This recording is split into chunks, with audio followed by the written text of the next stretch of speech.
Hello nerds! Thank you for watching Generally Nerdy. This is your week in Nerdom where we talk about all the nerd news. In this week's episode, we've got some Han Solo hate. We've got a fantastic new trailer from Black Panther. Batman has jokes. Avenged Sevenfold covers a classic song. And Dead Space updates for all of you Dead Space fans.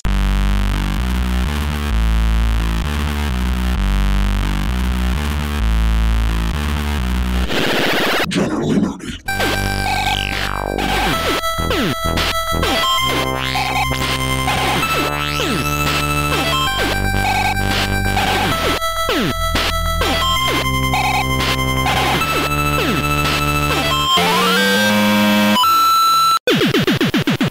Alright, so before we get into the news, we gotta get into the news about the channel, and then we'll get into the news about the news.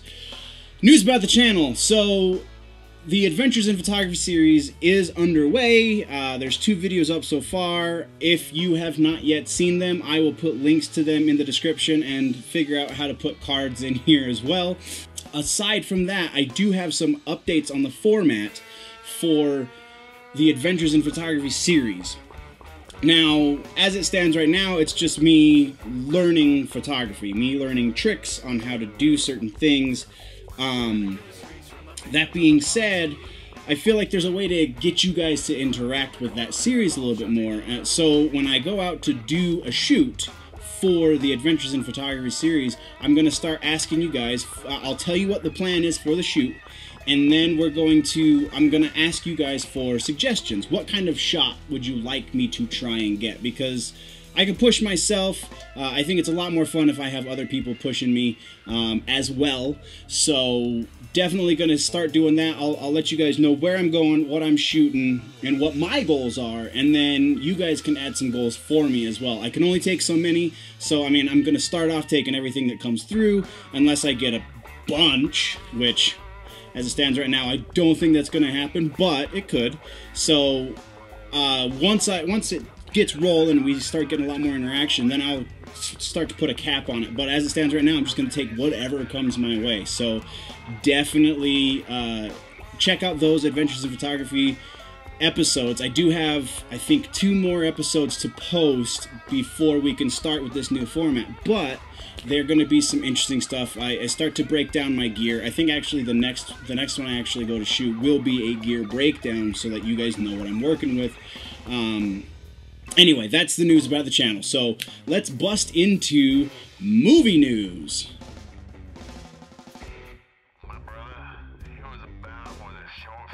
So the Han Solo movie has finished filming. Ron Howard announced it. It's been all over the news and blah blah blah. Everybody's seen everything. Granted, they're possibly going to need to take some reshoots, do all the different things.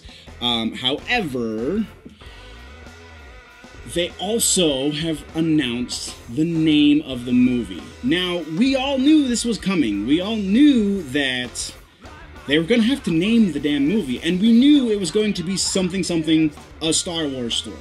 So, because it's a side story, it's one of the non-anthology stories, or it's one of the anthology stories, one of the non-saga stories, rather.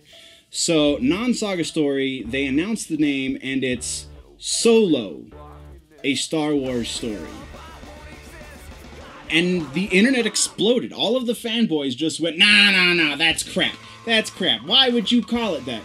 Because that's what it is. There's so much hatred out there for this movie title, and it's a movie title. We know it's going to be great for a multitude of reasons. We've got a fantastic cast. As far as we know, we've got a decent script to work from. We've got one of the best directors in Hollywood directing it. How is the title going to affect the quality of the movie? That doesn't make any sense to me. I'm super excited. I really want to see this. We're going to get a lot of Boba Fett, I'm sure. We're going to get some really hilarious stuff with young Han and young Chewie. Potentially how Han and Chewie got sacked up together. Just all of this really awesome stuff. And people just want to hate, man. There's no other reason for that other than just straight hate. People just don't want to like anything. I don't see the point in that, and that being said, we're giving this too much time. Let's scoot on through. So, Marvel news updates. We have Kevin Feige talking to Uprocks, I think it's a website, and he's talking about the future after Phase 3, the future of Marvel movie universe after Phase 3. We already kind of have movies planned that are going past Phase 3, i.e. Spider-Man, because the third Spider-Man will take us into the next, potentially the next cinematic universe. The end of Phase 3 is heralded by the second Avengers and Infinity Wars movie. We don't know exactly what it's going to be called, but it's going to be the last Avengers movie that they're filming at the same time as the Infinity Gauntlet and yada yada yada. It's going to have something to do with the Infinity Gauntlet and Thanos and whatever. So, that is the end of Phase 3 officially. There's a couple of stragglers, I think, but the official end is that movie. We know Gambit's happening, which is theoretically going to be also the end of Phase 3, but if they're not going to do just one Gambit movie, especially if it's any good. They'll likely do at least 2, but probably do 3, so I can't see that being a thing. The third Spider-Man movie, as I already said, is going to be after this as well, and there's already been talk of how this is going to be the one movie that connects the two Marvel movie universes. And yes, I do 100% believe that Feige and all of them are going to create a brand new universe so that they can tell new stories with a new set of actors in these character roles. This is 22 movies. It's crazy. There have been 22, yes, 22 up until this point, movies that share the same cinematic universe. That's never happened in the history of movies, and it's happening right now, and it's really awesome. The quality of movies is kind of whatever, but it's still pretty awesome. Like, you can't always have winners. Alright, so this is my projection, then we'll move on. I think they're going to recast 80% approximately of their Marvel, of the Disney Marvel characters. We're still going to have the same Spider-Man, we're still going to have the same Gambit. No, I'm a big fat liar. Gambit is Fox Marvel, so it doesn't factor into Feige's phases. So no, the only one that's going to continue is going to be Spider-Man. Everything else is going to change. So yeah, 98% of Disney Marvel is going to be completely different. Maybe. I think the other potential exception to that rule is going to be Black Panther, because the first Black Panther movie is in 2019. So why would they... that doesn't make any sense either. That's at the end. The first Black Panther movie is at the end of Phase 3. So let me amend my projection, my forecast for this. Spider-Man and Black Panther are going to be the two characters that carry us into the new Marvel Cinematic Universe. It's kind of a momentous occasion, right? We've got one more Avengers movie after the Avengers that comes out this year. And I didn't write down the date, so I'm going fast and loose with dates right now, so don't pay attention to the dates necessarily. But we have two Avengers movies coming out that will signal the end of this Marvel universe. And I feel like we're all going to be old and gray, and our grandkids are going to be like, so do you remember the end? And we'll be like, I remember I didn't go see that stupid movie because it was going to be so bad. And then everybody told me how great it was. Or not. We're just going to remember. And it's going to be, I don't know, it's a momentous cinematic event. I feel like this is like the biggest happening in U.S. cinema in a long time. And it's not from a filmmaking standpoint is it that great. I mean, you can search through YouTube and see why the Marvel movie universes don't really hold water when it comes to works of art necessarily. Like, yeah, it takes an artist to do a lot of these things, and it takes an artist to create these digital landscapes and these digital creations. It takes a director with an artist's view to direct these things, but I feel like in a lot of those elements, aside from the technical aspect of, you know, the digital creation, the 3D things, and the rest of it, I feel like a lot of people kind of are resting on laurels and getting a little bit lazy because they know it's a paycheck and they know it's a solid paycheck. And I don't know, maybe the end needs to come, because then that will breathe new life into these movies and make them more cinematic and make them more interesting. We're going way too long on this point.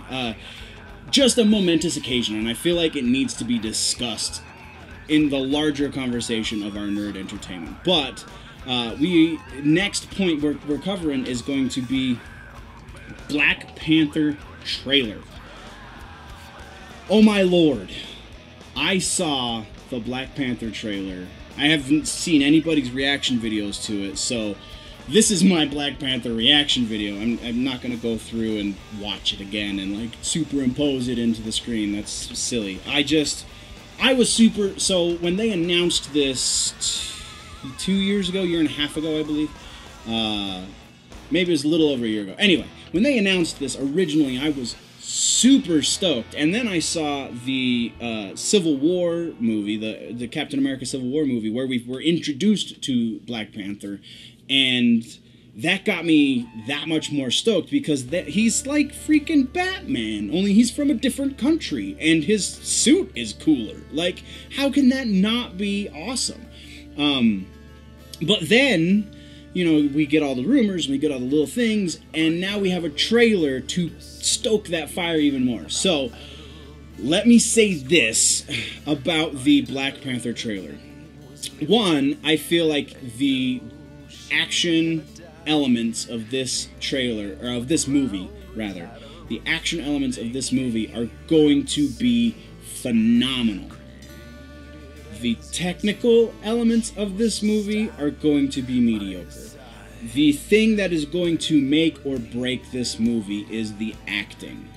I can't remember who the director is, so please don't lynch me in the comments, but the direction in most of these movies for the Marvel Universe has been fair to midland on average. Some of them are great. And I keep wanting to bring up mutant movies, but those don't count.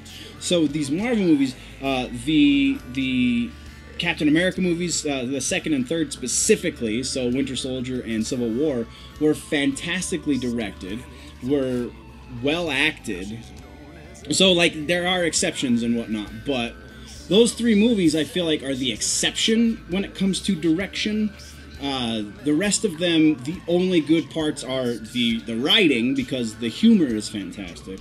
The acting, because you need solid acting to sell these crazy ideas and all of these big events.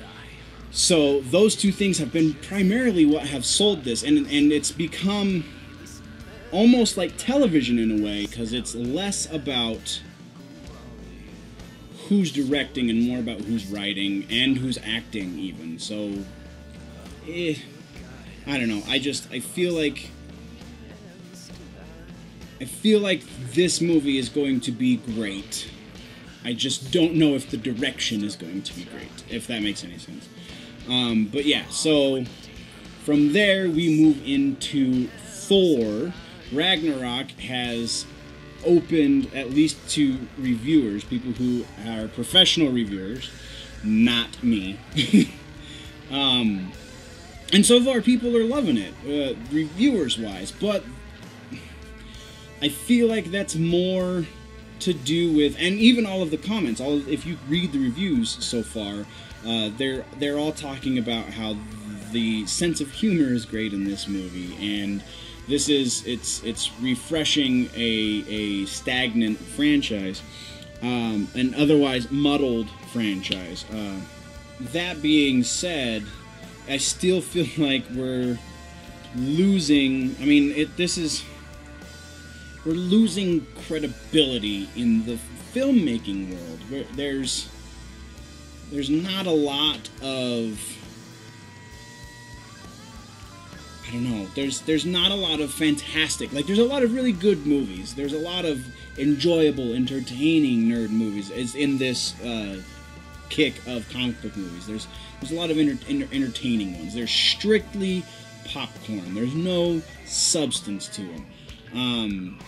And that's kind of coming through. Like, Entertainment Weekly said that it relies too much on its slapstick humor, so that by the time the third act comes around and they're saving the world, it feels empty and hollow. I mean, I'm paraphrasing.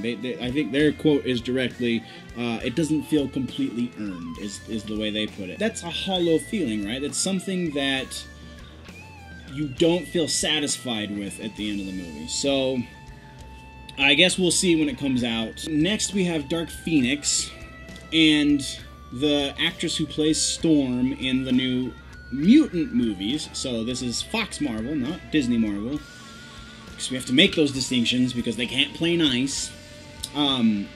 Alexandra Shipp is the girl who's playing Storm, and she was talking to Sci-Fi Wire, and she said that this movie is a little more honest to this movie's a little more faithful to the original comic book series. From like the 80s, I believe, is when it was originally published. She said it's a lot darker, and the director is taking it in a direction that makes sense for this really dark subject matter. And also, it's confirmed now that this is going to be a 2-movie arc. The Dark Phoenix is not just going to get shoehorned into one movie like it was with X3. The director, Simon Kinberg, has said that he's trying to be as faithful to it as possible without getting too spacey. So that doesn't really bode well for me. I feel like there's I don't know how you can do the Phoenix, which is an alien, the entity of the Phoenix that inhabits Jean Grey comes from space. So how can you be faithful and not get too spacey? It doesn't make sense. Maybe he means they're not going to bring the Shi'ar Empire into this. Maybe that's what he's talking about. I don't know. I'm hopeful that this continues with the way the direction that Days of Future Past sent them, because it was kind of a step back with Apocalypse. Days of Future Past was great. Apocalypse was, like, we've already talked about Apocalypse. I don't have to go into that, but this gives me a little bit more hope. And that being said, let's start talking about Venom. Okay, so Feige, back to that place. All right, let's clear up a couple of things. Sony owns Spider-Man. Sony has a quasi-relationship with Disney Marvel for Spider-Man to be in the Disney Marvel movies, i.e., the Civil War, and then also having Iron Man in Homecoming. So that relationship exists. So because that relationship exists, a lot of fans are going, well, they're making a Venom movie, they should have Spider-Man in it, but Feige's saying no. This Venom movie is going to exist outside of the Marvel Cinematic Universe. And so that means we don't get Spider-Man, and we get none of these Spider-Man villains. Fun. There are some casting rumors. Nothing is confirmed yet, but Michelle Williams is rumored to play She-Venom, and Riz Ahmed is supposed to be playing Carnage. So obviously Carnage is going to be the villain, if he's even in this movie, he's either going to be the thing that links it to the next movie at the end, or he's going to be the big bad. You can't do anything, and then he'll be the big bad in the second movie if he's not in this first movie. You can't have Carnage in a movie and have him not be the big bad. But then you also can't have a Venom movie and have no reference to Spider-Man. So, I don't know. I'm hopeful that this is a good movie, but with that announcement, with the announcement that there is absolutely zero chance we're going to get Spider-Man in this movie, I don't feel like that's good news. That does not bode well for this Venom movie. Tom Hardy as Venom is going to be, he's a great actor, so that's going to be the one saving grace of this movie. And hopefully it does well, and they leave room so that they can go back in the future once they've solidified the Sony-Disney relationship better. They can go back and then show some sort of flashback to how the symbiote was first on Peter, and I don't know. Tom Hardy's great. The fact that Carnage is going to be the villain is great, but it takes more than two good pieces of news to save a whole movie. Anyway, next we're talking Cable from Deadpool 2. So, Josh Brolin is talking a lot to the media now that, you know, they're done filming and they have to start doing media things. But, so, Brolin is saying that this is going to be the start. This is an introduction to Cable.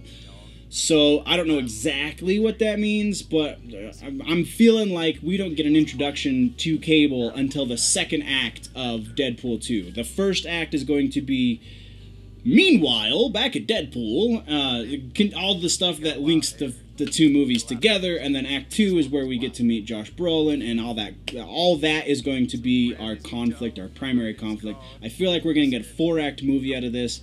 I can't say that for certain. They might be able to shoehorn everything into Act 2 and Act 3, but I know to make this work, Act 1 has to be the continuation of the first Deadpool movie. So, that being said, this is the introduction, according to Josh Brolin. So that vocabulary could be setting us up for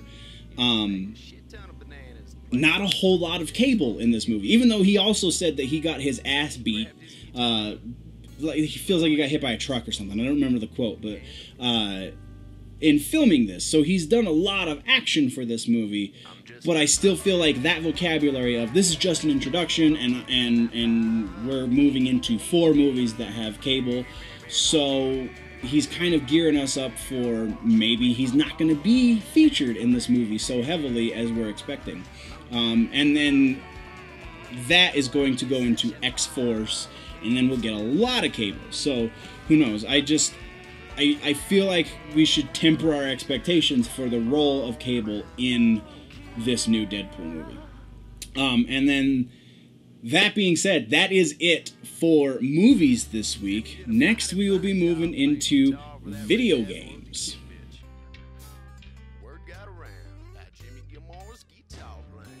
Alright, video game news. So, Assassin's Creed Origin has a trailer up. It's kind of weird because it's a live action trailer, so I feel like they're just setting the scene with this trailer. It's going to be in ancient Egypt. I don't know how ancient, but like Egypt from years ago. Yeah, I mean, I don't know. Ancient, I guess ancient. They're building pyramids and stuff, so yeah, there you go. Ancient Egypt. I saw the trailer. Like I said, it was a little disorienting because it was live action, so it's fun. I am a fan of the Assassin's Creed series. I've only played, I think, the first 3, so I'm not super well versed. The movie was crap. I don't know what else to say about it. But no, I'm super stoked about this. It seems like we're going to get a return to form, less hack and slash, more espionage and subtlety. which is kind of what I feel like the first few games did very well. And then they started getting really low ratings, and I stopped caring. But yeah, so Assassin's Creed has a trailer out. Definitely go watch that. It's setting the scene for this video game. And in Gears of War 4 news, those of you who have it, if you have a Season Pass, you will be getting the final 2 multiplayer maps on October 23rd. And if you're just buying them as they come, then they will be available to the general public on the 30th of October. The 2 maps are the Fuel Depot, which was in Games 1 and 2, and then the Lift Apex, which is also a rework of an old map. I think that was from 3. But yeah, so Gears of War, you're getting all your stuff. I'm so far behind on my video game playing, y'all. I don't even know what to say, because I'm just slacking on my nerd cred. You can take one of my nerd cards if you want, but anyway, moving on. When I was going through this week's research for video games, I ran into a game called Extinction. Shadow of the Colossus. I'll kind of paint the picture and then we'll get to Extinction. Shadow of the Colossus is one of the greatest arguments for video games as art in existence. And then Ico was the predecessor to that, I believe. Ico was the same company that did Shadow of the Colossus, but they were not linked. Their stories are not linked. Anyway, so the article I read that kind of got me into doing a little bit more research on Extinction compared Extinction to a combination of Shadow of the Colossus and God of War. God of War is also a solid series, a very good kind of hack and slash series. So I thought that was a really interesting pairing, but it turns out that it's not super accurate on both accounts. One, because the point of Extinction is you're defeating these ogres, and the ogres are like giants, like Shadow of the Colossus, and the only way to defeat them is to chop off their heads. But climbing them is not a puzzle. It is not the entire level. Apparently you're going from village to village and you're helping them with their ogre problem. And essentially, from what I've seen, each village is kind of the same, and each ogre is kind of the same. So there's a lot of repetition. So it's not going to be a great... It doesn't appear that it's going to be a great form of art. And then as far as the hack and slash side of things goes... it's also not just a hack and slash, because timing is going to be very crucial, where if you tap the button or hold the button and the velocity at which you're pressing all factor into linking combos, into actually being able to string together these actions at all. So if you don't do it right, kind of like Batman's hack and slash controls, it sounds like. If you don't do it right, then you won't be able to link, and then, you know, I'm sure there's going to be some sort of game mechanic based on how much of a combo you get, how many actions you link together, so on and so forth. So, interesting piece of news. There's no release date for Extinction yet. It is coming out, though, for the Xbox One, PlayStation 4, and PC. So keep your ears peeled and your eyes open for news about that as I see things, because this does look like an interesting game to me. As I see things, I will bring them to you on your Week in Nerddom. Moving, though, from Extinction, we're going to Halo. I can't believe I missed this, because we talked about it. We were going to get Halo Combat Evolved, the Anniversary Edition, Halo 3, ODST, and Halo 4 were all supposed to be on the backward compatibility list. They've been up there for a few weeks, so... I'm slacking. I missed it. I don't know how I missed it, but I missed it. So yeah, if you have the Xbox 360 discs for any of those games, they are backward compatible. Load them on your Xbox One. View all of the beautiful up-resing that they did for it, and man, play through some fantastic video games. Halo is some of the best on the Xbox. And then, to kind of kill the video game section, I said we were talking about some Dead Space stuff. Dead Space has been killed. Dead Space is dead, for lack of a better term. Dead Space is dead because of Star Wars. I don't know how this happened. Like, I was trying to find it, but from what it looks like, EA closed down Visceral Studios. Visceral Studios is who does Dead Space. Visceral Studios was also working on the next Star Wars. I can't remember which game it was. I should have wrote that down. I take bad notes. All right, we know this. Anyway, so EA wanted the game to be more broad than the direction they were going, because Visceral Studios was doing a hard single-player, story-driven, linear game, and EA wanted it to be broader. So my interpretation of that is open, and this is a quote, with more variety and player agency. Again, read open world, read Grand Theft Auto Star Wars, is kind of how that sounds. So that really sucks. So because Visceral wasn't doing what they wanted to do, they absorbed and dismembered Visceral Studios. Yeah, so that really stinks, because the Dead Space games were great, and now we're probably never going to get another one. So maybe, I don't know, maybe EA still owns the rights, so maybe they'll assign it to another studio and we'll get another one, but Lord only knows. So that is everything we have for video games. Next, we're going to move into music.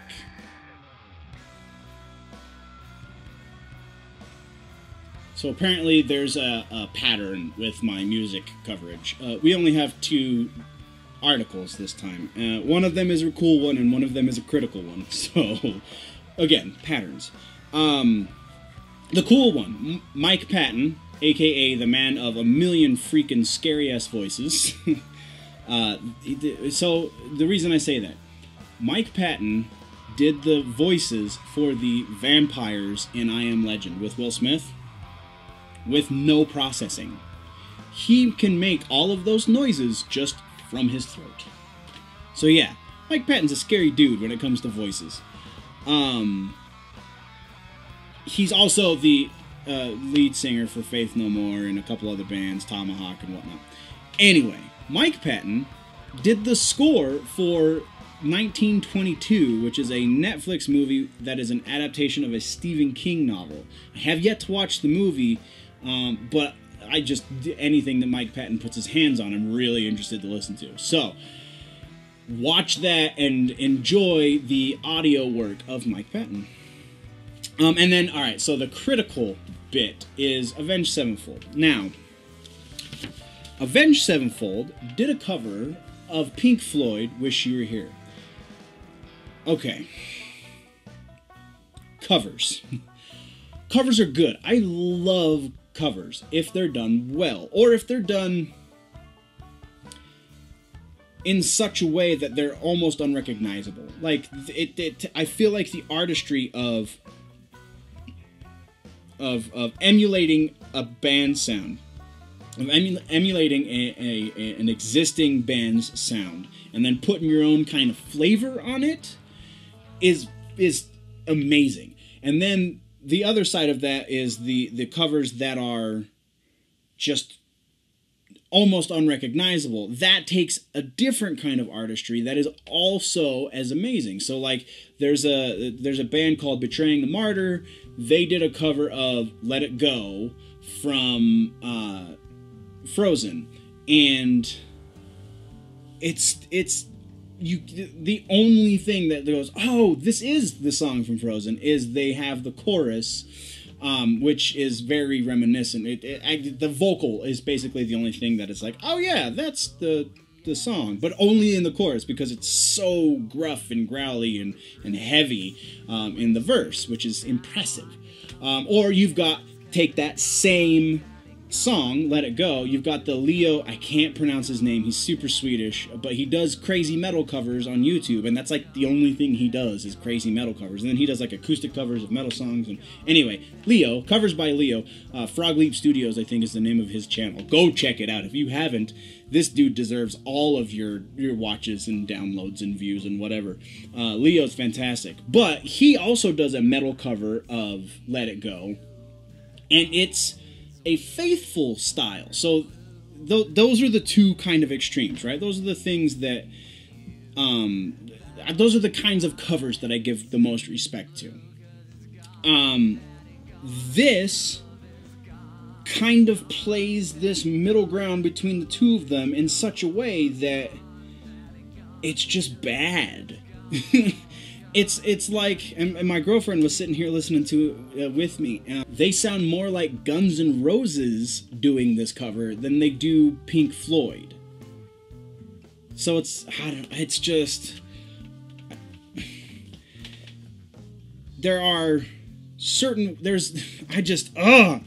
I want to like Avenged Sevenfold.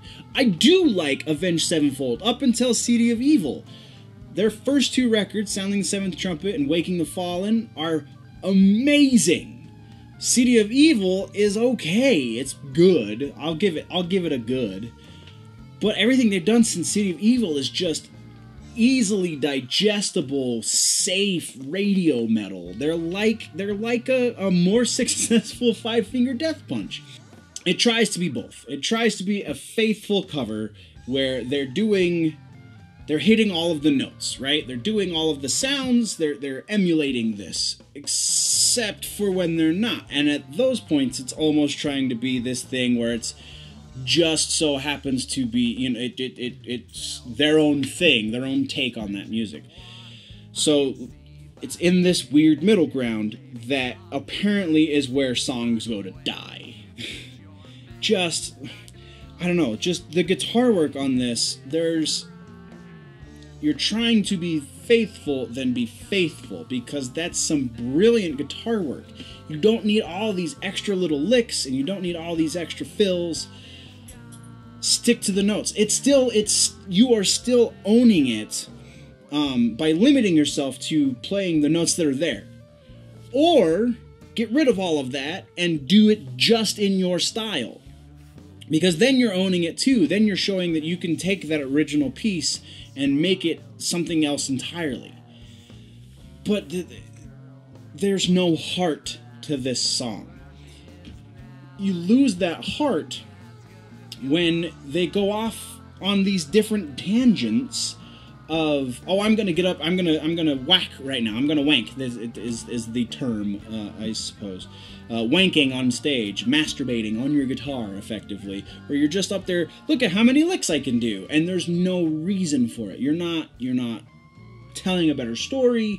You're not adding depth to this piece. You're just showboating.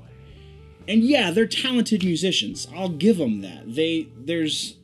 You can't really argue against that. But they're only so talented.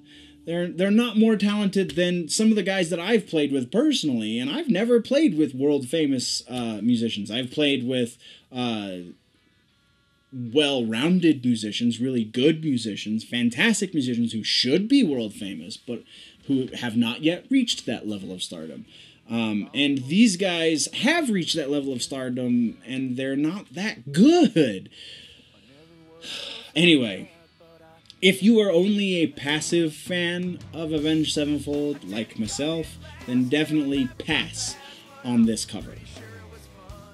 And next, we're moving into books.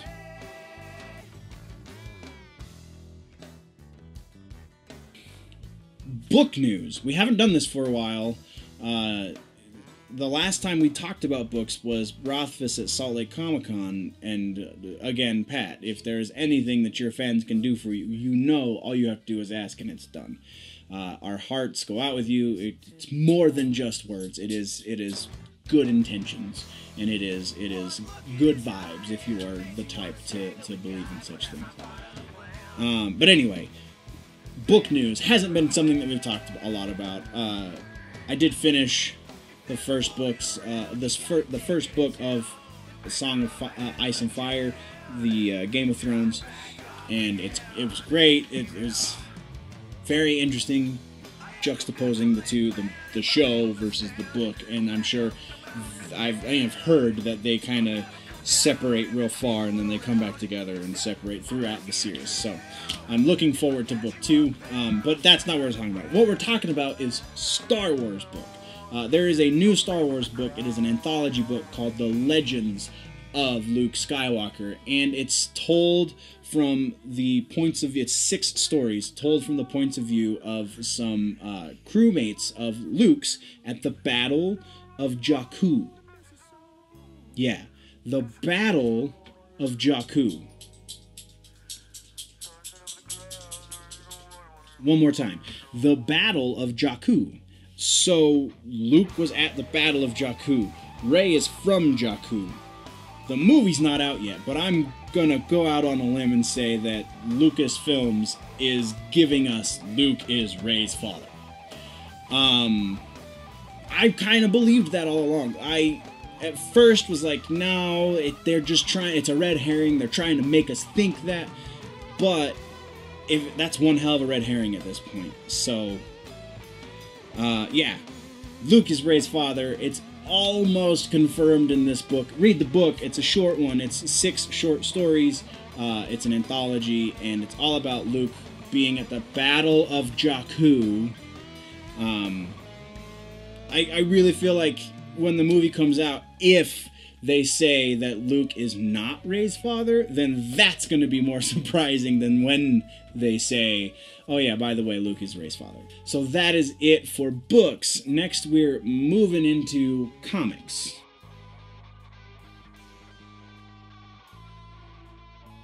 White Knight, the Batman story, White Knight, where Joker and Batman effectively switch roles. Batman is convinced that the Joker is still a bad guy. The Joker is like, no, I'm not.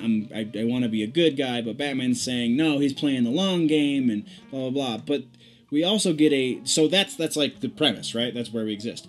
We also get a new look at Harley being the third wheel, although, now that I'm thinking about this in a different way, Harley has always been the third wheel in the relationship between Joker and Batman.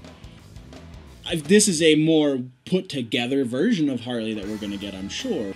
Harley Quinn as well-rounded doctor, also being second fiddle to Batman in the world of the Joker, but on the good side of things.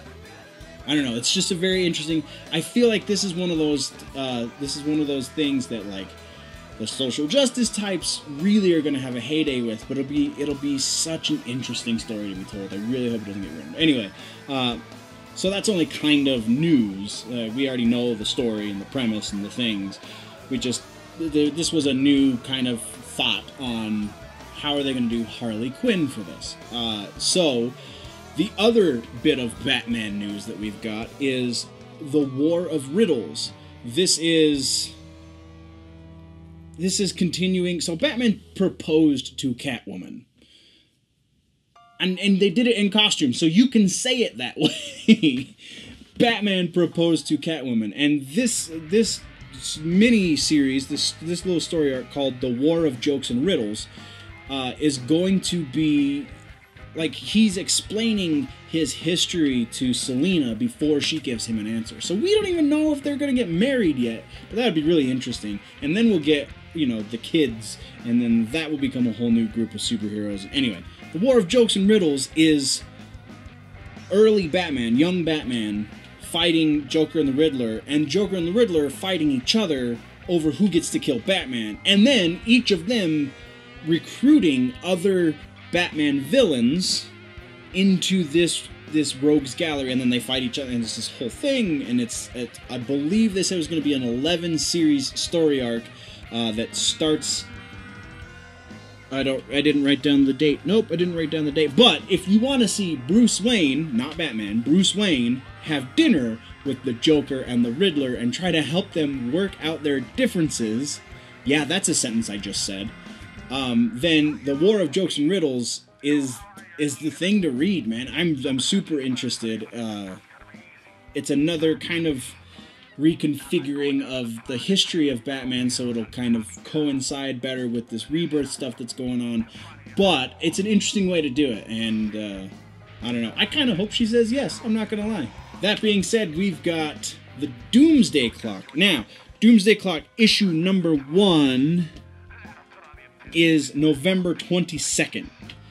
It's going to be 5 issues, five or six, and it's Jeff Johns, and we got the variant cover. I don't think we have the official cover yet, but we have the variant cover for issue number 5, and it's Joker with a picture of the atom bomb, and I'll put it up on the screen somewhere around here. So we still don't know a whole lot about Doomsday Clock, but it's going to be an epic comic book event. There's no way around it. Jeff Johns, I feel like, unless he really goes somewhere off in left field, is going to hit it out of the park. And I know I just mixed my metaphors, but whatever. Next is Pacific Rim. We are getting a mini-series of Pacific Rim comics that is going to bridge the gap between the last movie and this new movie. And it seems that because the, I don't remember what they're called, the Jaegers. No, the Jaegers are the machines, the monsters. What are the monsters? Kaiju. Because the Kaiju were presumed dead, then the Jaegers kind of went off into a different area. There's mob bosses that have Jaegers, and they're focusing, I guess they're going to focus the story on John Boyega. Finn, it's Finn. They're going to focus on his character and bridge the gap. But my question to you guys is, are we going to get to see what happened to Charlie Hunnam's character, Raleigh Beckett? Are we going to get to see what happens to Raleigh Beckett? Because he's not, from the trailer, he's not in this new movie. So, I don't know. We do get Charlie from It's Always Sunny in this movie, though. I don't know. I'm a fan of Charlie. Wild card! Anyway, I don't know. So what do you guys think? Do you guys want to see that kind of bridge, or is it going to be just enough to get a little bit of backstory on the characters that are in this new movie? Let's talk about that in the comments section.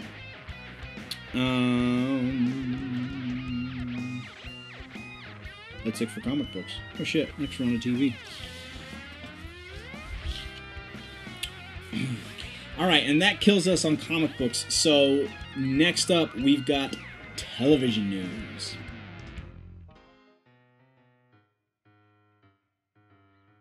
I can't believe that I didn't talk about this last week, but Supernatural has started. We now have 2 episodes. So far so good, man. I feel like reaction to the first 2 episodes, we're heading in a really good direction. I always am fearful that the new season of Supernatural, because this is season 13, which, how many CW shows go for 13 years? Not many. Not any, I don't think. I think this is the longest running CW show ever. But don't quote me on that, because I could be wrong. But yeah, I really feel like that's, yeah.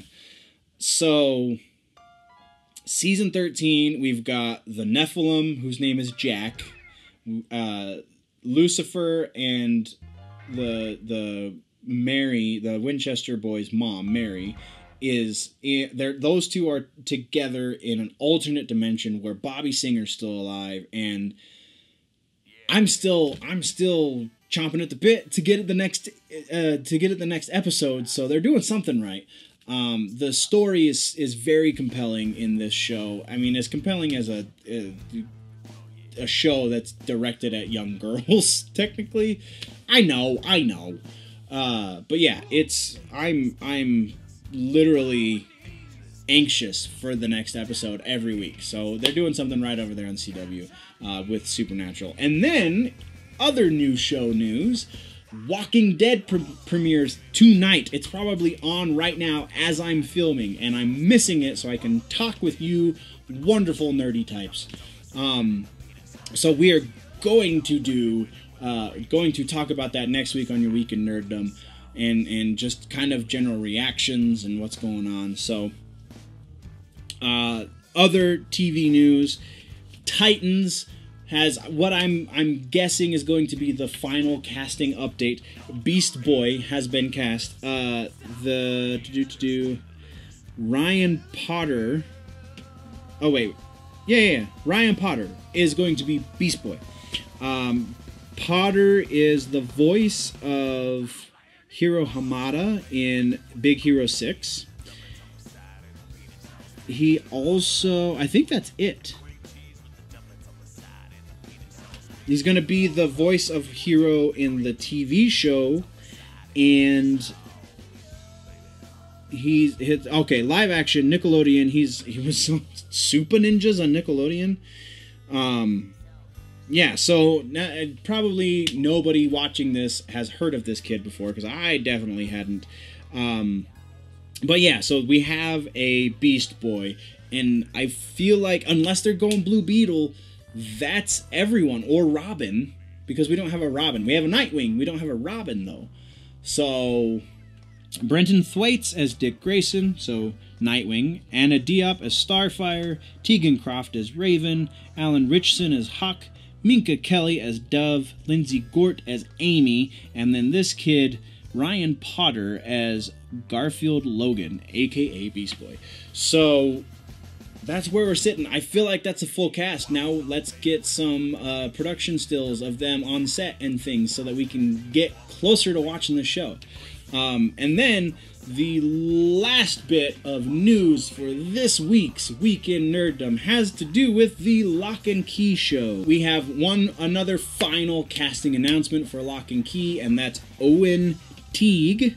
He's going, so this is like an It reunion. This Hulu series is going to be a bunch of cast members from It and the It director. So it's really interesting. I don't know how that happened, but it happened.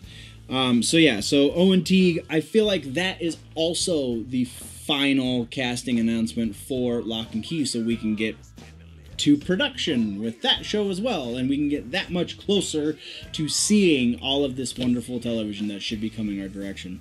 And with that, guys, thank you very much for watching to the end of this episode. If you like these videos, definitely hit that like button down there. If you are new to the channel, go ahead and subscribe for me. If you don't like what I'm doing, definitely let me know that as well.